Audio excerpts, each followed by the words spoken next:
On Monday night, when I spoke to you, the electorate, I asked you to examine the election manifestos of all the political parties and to see for yourselves which of them are sincere and practicable.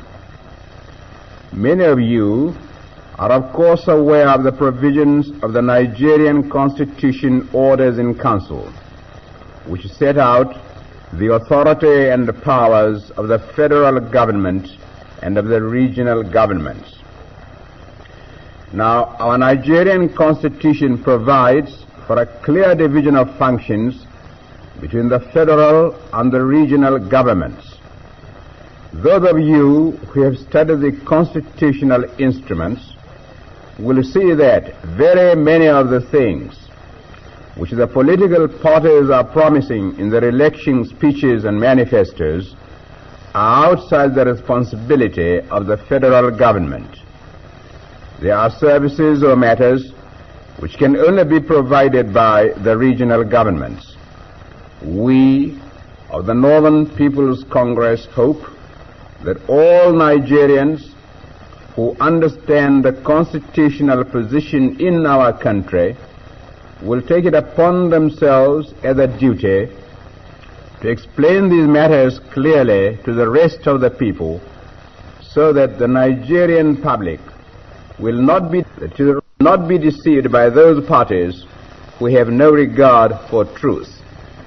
We in the Northern People's Congress feel that it is wrong to deceive the people by promising them that we shall do things which we know very well are outside the competence of the federal government. Let us be quite clear. This is a federal election and not a regional election. For the benefit of those of my fellow Nigerians who have not the advantage of knowing the provisions of the Constitution, I shall try now to explain briefly the matters which come directly under the legislative control of the federal government and of the House of Representatives. Now, here are some of the things over which the federal government exercises exclusive control. They are as follows: aviation, banks and banking, raising of external loans for the federal government or for the regions, companies other than those incorporated directly by a law enacted by the regional legislature. Then there's currency, coinage and legal tender, and customs and excise, and deportation from Nigeria, or the compulsory removal of persons from one region to another, and external affairs, that is the relations of Nigeria with foreign countries. The federal government is also responsible for certain institutions of higher education, of which the most important are the University College, the University College Teaching Hospital, the Nigerian College of Arts, Science and Technology, the West African Institute of Social and Economic Research, the Pharmacy School Yaba, the Forest School Ibadan, and the Veterinary School at Vom. Immigration into Nigeria and immigration also come under the exclusive control of the federal government. Then there is maritime shipping and navigation, including shipping and navigation of tidal waters and of the river Niger and its tributaries. Then mines and minerals and nuclear energy. Nationality is another federal subject, and this includes the citizenship of Nigeria and the naturalization of aliens and the issue of passports and visas. Then there are the posts and telegraphs and telephones and railways and federal trunk roads. And finally there is wireless broadcasting and television, other than broadcasting and television provided by the government of a region, and there is the responsibility for allocating wavelengths. Now, I have given you that long list of subjects for which the federal government is responsible, in order that you may see for yourselves how many of the things which the other political parties are promising to do for you if you vote them into power, are right outside the control of the federal government. There are a few other subjects for which both the federal government and the regional governments are responsible, and about which they can both make laws, and these subjects are on what is known as the concurrent list. The list includes conditions of labor, industrial relations and industrial development, but is mainly confined to technical matters, of which statistics is an example. In framing our policy, we of the Northern People's Congress have not gone outside the provisions of the Constitution. And since this is only a federal election, we have considered it right that we should only address you, the electorate, on matters which we know the federal government has the power to control under the Constitution. We are confident that we have not allowed yourselves to be deceived by the unrealistic promises being made to you by the other political parties. I've explained to you the provisions of our Constitution, and I now want to tell you some of the things which my party, the NPC, will do for you if you vote us into power. Remember that the NPC always measures its programs and policies to be sure that they are constitutionally and physically possible of being carried out. Truth is our watchword, and we shall not deceive you. I start with education. It is the responsibility of both the federal and the regional governments, and we in the Northern People's Congress consider that it is of national importance and should be treated as such.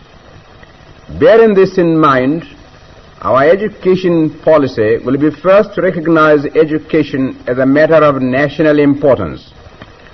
Secondly, to expand all grades of educational institutions. Thirdly, to provide increased facilities for science teaching to all school certificate holders throughout Nigeria. Fourthly, we shall offer additional scholarship not only to the universities and other institutions of higher learning, but we also plan to award federal scholarships to secondary schools. Fifthly, we intend to establish an inter-regional secondary schools and inter-regional technical institutes, both to be financed entirely from federal funds.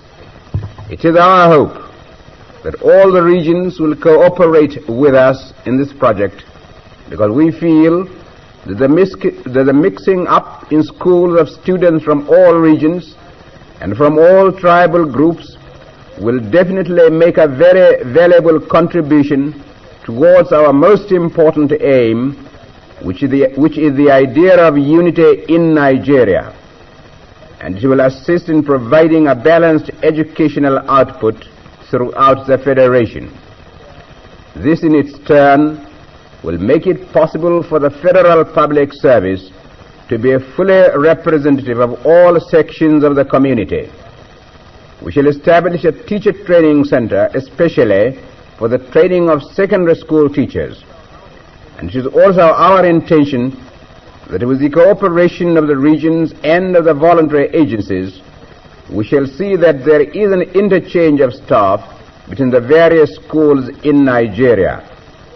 We also intend to establish more institutes of higher learning, and it is our view that Nigeria can even now accommodate more university colleges.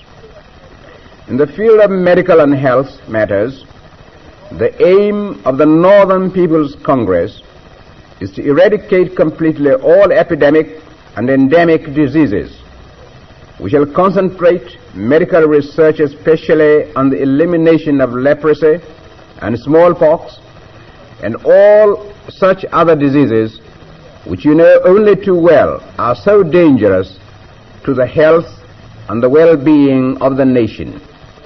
Besides research into methods of curing diseases, we shall also conduct our medical research into preventive measures and we intend to give free medical treatment to all pregnant and nursing mothers and to all children up to school leaving age.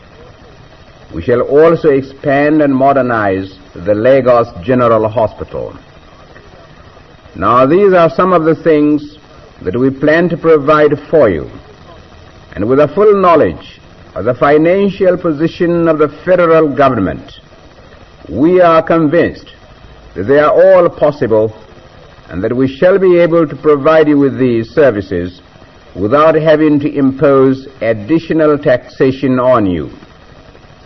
We of the Northern People's Congress will always tell you the truth, because we believe that you are entitled to know the full implications of what your personal vote may mean. I hope to have the opportunity of addressing you once more on the rest of our policies next Tuesday.